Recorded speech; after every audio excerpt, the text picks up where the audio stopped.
Hey everybody, Scott here for the diary. Got a thing to talk about. Sorry, a few days have gone by. You know, I like the almost everyday cadence of things, but it's been very, very busy here. Turns out, summers, you know, when you were a kid, summers were just like, just a, you know, big fat party. You had 3 months of no school and nothing to worry about. And in fact, it felt like it just was like a long time and you couldn't believe you had a whole like 90 days. Oh, man. But as an adult, that's just not a thing anymore, you know? I'm sitting here thinking, you know, I don't even have to, I feel like I've got time for nothing. But anyway, whatever. That's just besides the point. There's a lot going on. We had the 4th of July, lots of family stuff, and even more of that going on this weekend. So I thought I would take a minute here on a Saturday morning and crank one of these out. And I've got a thing on my mind I want to talk about. Excuse me.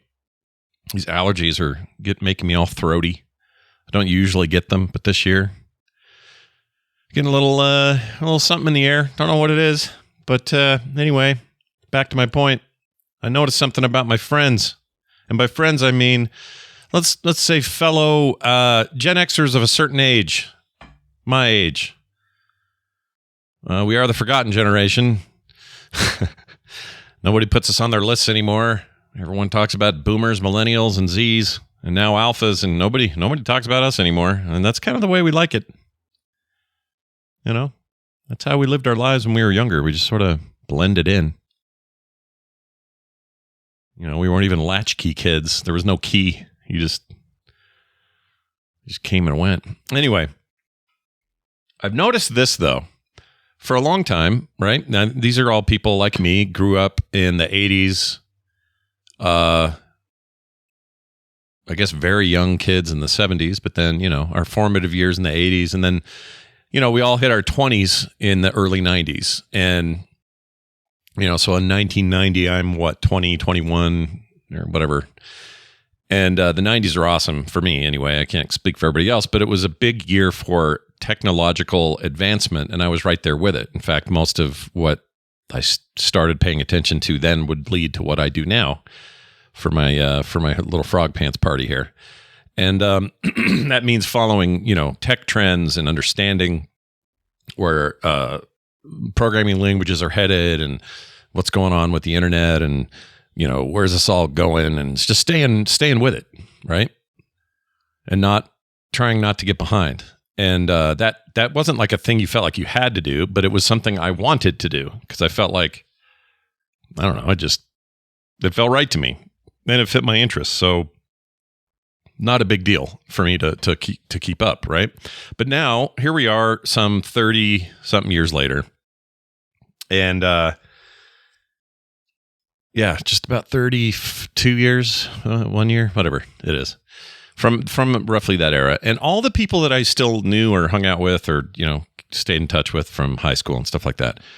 A lot of those friends groups were similar. We were all kind of this mind, you know. We were the generation to come up and grab a hold of all this awesome new opportunity and technology and all that stuff. We were going to ride this horse. And then I've noticed lately, though, this thing's happening that I think happens to every generation. So this isn't, you know, unique, but people hit a certain age and they start saying little things like, I can't keep up with that. Or, I have no interest in that. Or, oh, I don't know what these kids are doing now. Like, you know what I'm saying? That kind of stuff. And I hear it and I go, oh, no, this is not part of the deal. This is not what we signed up for. What we signed up for was breaking the trend. The trend being, you know, I'm too old to understand how you kids do. You know, we're not meant to do that. Or at the very least, we are meant to fight it. Okay. Even if it ultimately takes us over. Even if one day I'm, 85 and I go, I don't get it anymore. Okay. But we made the fight. We tried as long as we could. We held out more than any generation before us.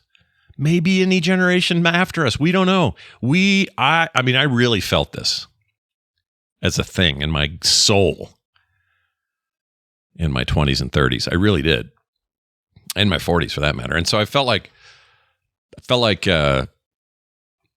we would all, we all signed this proverbial pact and we were all going to keep the faith. And what happened?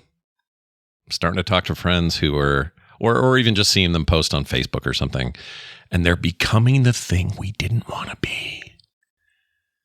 They're just slowly getting there, man. You know what I mean? So they're like, oh, I don't use social media anymore. I don't understand this AI business or whatever it is. It's not even I'm not even giving you very specific examples because partly I don't want to call some of these people out in particular. I'm not trying to make them feel bad. But we had a deal, man. We were meant for more. You know, more than just hit a wall and be done. I just refuse to do it. You know, they're all starting to, okay, well, that haircut is just the haircut I'll have forever now. I'll never try anything else. These are the clothes I wear now. That's just all it is. I don't care anymore. I don't care what changes.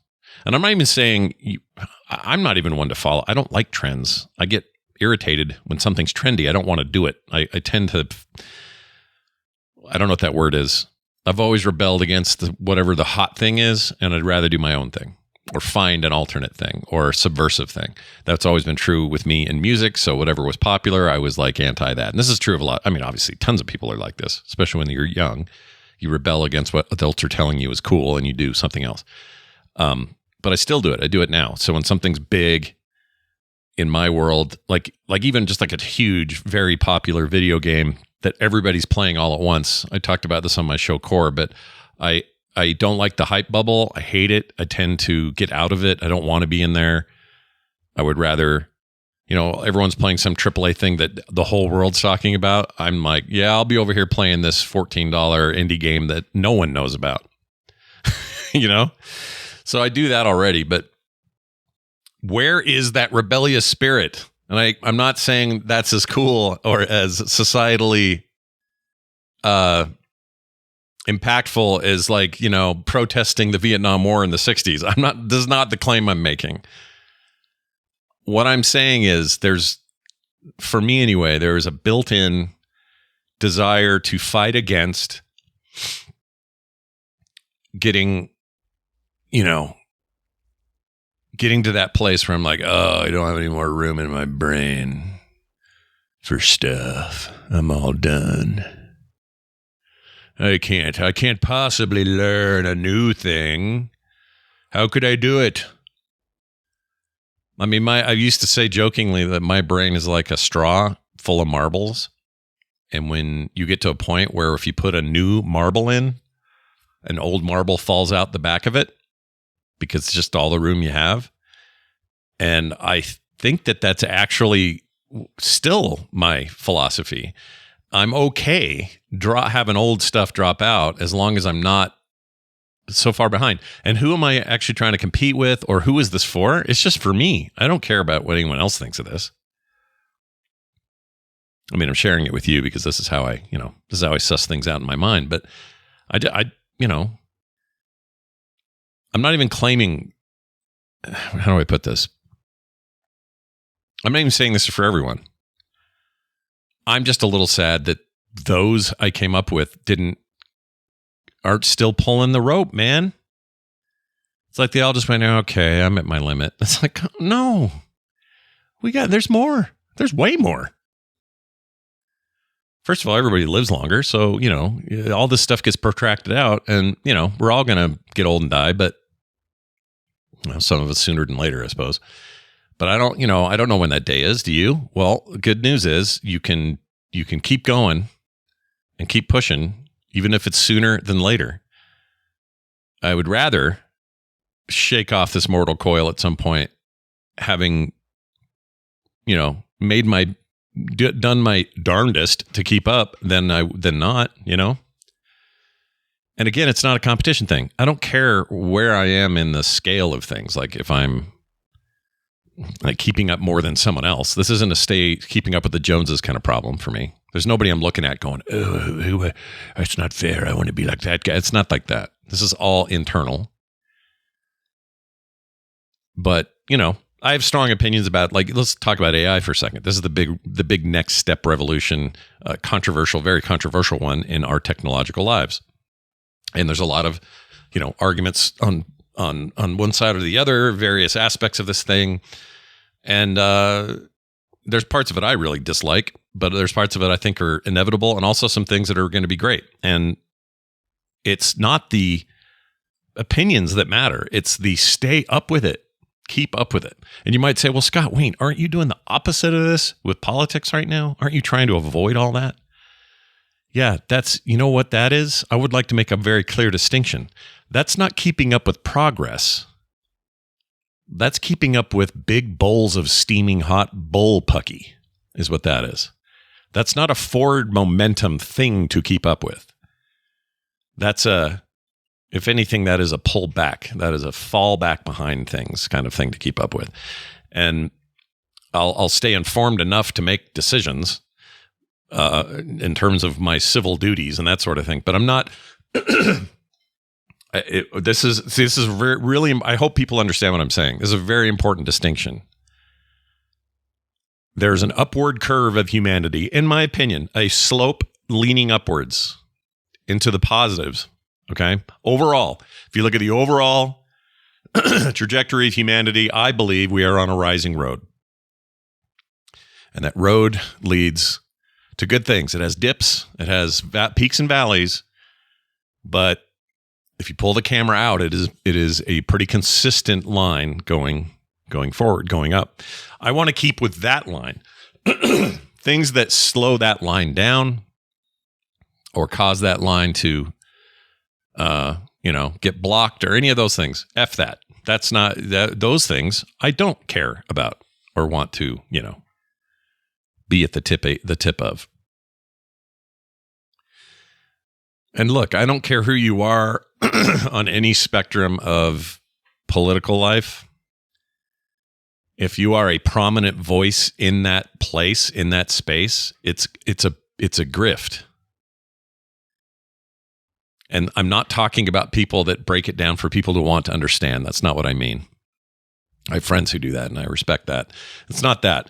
It's the people who are exploiting the emotional drift of it all and know they're doing it. And in some way, I think we know they're doing it, but because they adhere to whatever our view is, or we've been coerced into believing their point of view, or whatever it is, just follow the money. Like, I hate that phrase because it's so overused, but it's kind of true, man. Just follow the money. You're getting grifted. You're getting grifted over there. But point is, ever onward, man. There are apples yet to pick. There are paths yet to discover. There are unique experiences yet to be yours if you but lurch forward. And it doesn't mean you have to do everything, but this life is short in the larger scheme of things. And the older I get, the more I realize how short. And I don't want to get all bogged down in 24-hour news cycles and all that BS. It just makes me sad, makes me depressed. I have a tendency when I get roped into that stuff. I'm not saying I'm perfect, because I definitely do occasionally. I'm trying this. The whole point is the trying, not the succeeding, but the trying is what matters. Always be trying. You'll succeed more when you're always trying, I guess. I just got a text and it just about blew my ear out. What is that about? Hold on a second. It's Carter. She wants something. Oh. Okay. She has a package. I got to go get it. Anyway. Yeah. So I guess twofold here. I will continue to do what I can to keep ahead of, I don't want to be that guy. I don't want to be 75 in line at a Walmart in a scooter and having me go, the problem is all this automation. Back in my day, we used to have a I'm not doing that. I refuse. I don't want to. When I catch myself even leaning that direction, I'm trying to make a point of catching it and going, no. Don't be doing that. You're still in charge of your life. Others around you don't determine it. All right. Hopefully this helps somebody who's in a similar mindset. I say it for myself mostly just to kind of keep encouraging myself. But it did help, seeing old friends kind of going that way, or starting to I talk to them. I'm like, are you 100 years older than we are now? Like, what happened? When did this change? We were going to Rush concerts. We were, we were at a 24-hour Taco Bell till 4 a.m, slamming soft tacos and talking about girls or whatever. Where are our long drives down State Street with, the new Metallica album blaring in there? Master of Puppets, wherever the hell it was back then. Where are those? What happened to you? Where did you go? What happened there? I think part of it is letting go of what's old and letting in what is new.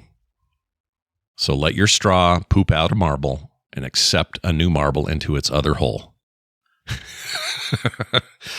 There's probably a more elegant way of saying all of that, but I believe in it more than ever.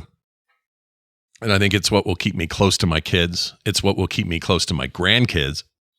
And hopefully, time willing, close to their kids. When I die, the people closest to me, I want them to say, oh man, he was cool. We loved him. He did this and that and the other thing. I don't want, it was rough in the end. I can't, the last 10 years or so, all he did was talk about taxes or whatever, right? Now, I want to make a really clear point here.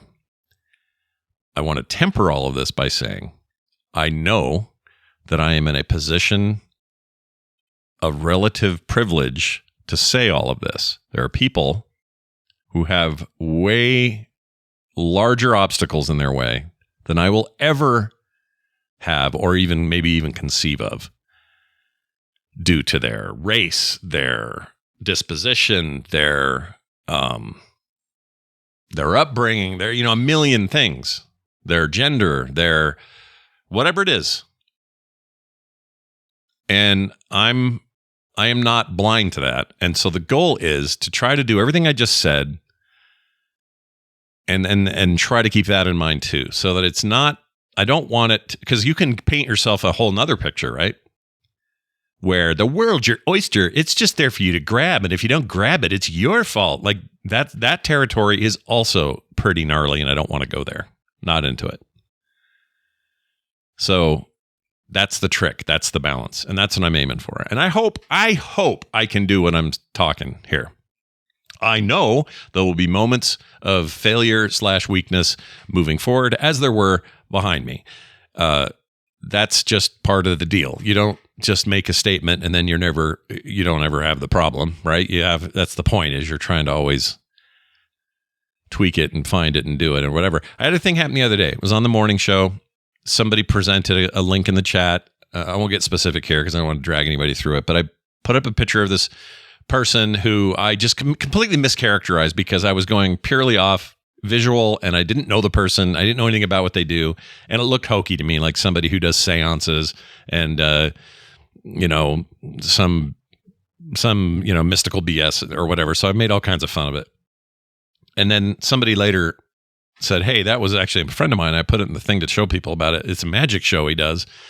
And it's part of this, the act is to have it kind of be the seance vibe and all this stuff. And anyways, super nice guy, and you probably should meet him. You really like him. And I went, oh, shit, I did that thing.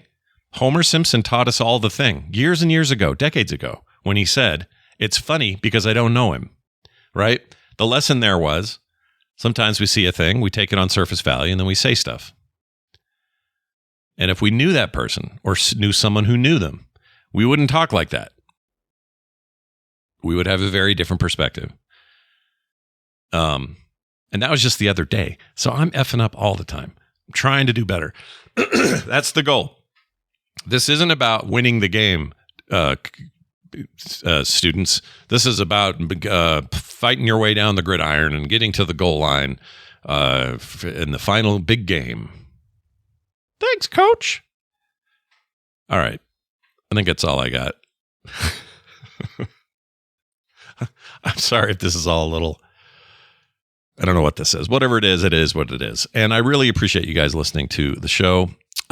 Please keep letting me know your thoughts and your feelings. You can do it real simply. You all have phones, okay?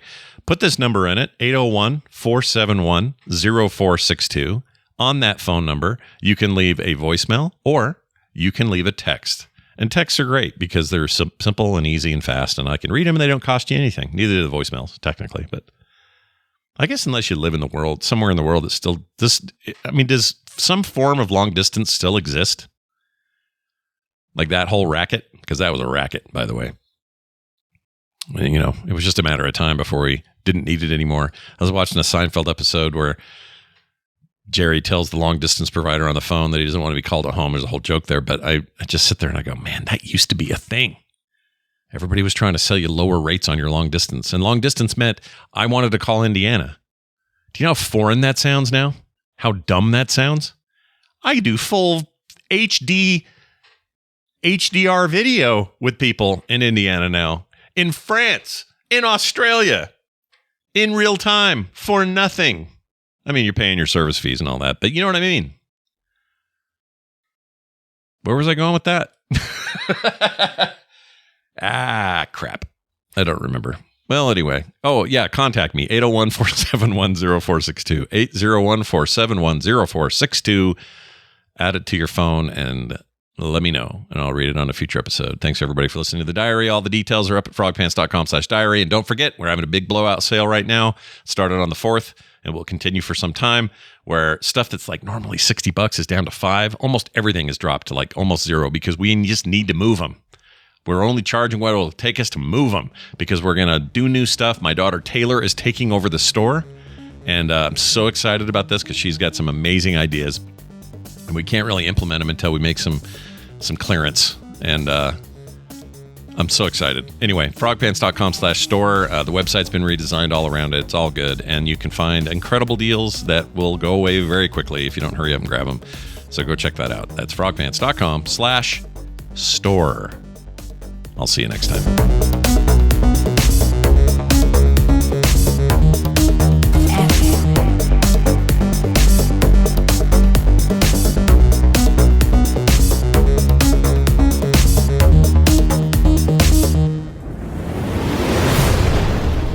This show is part of the Frog Pants Network. Yes. Get more at frogpants.com.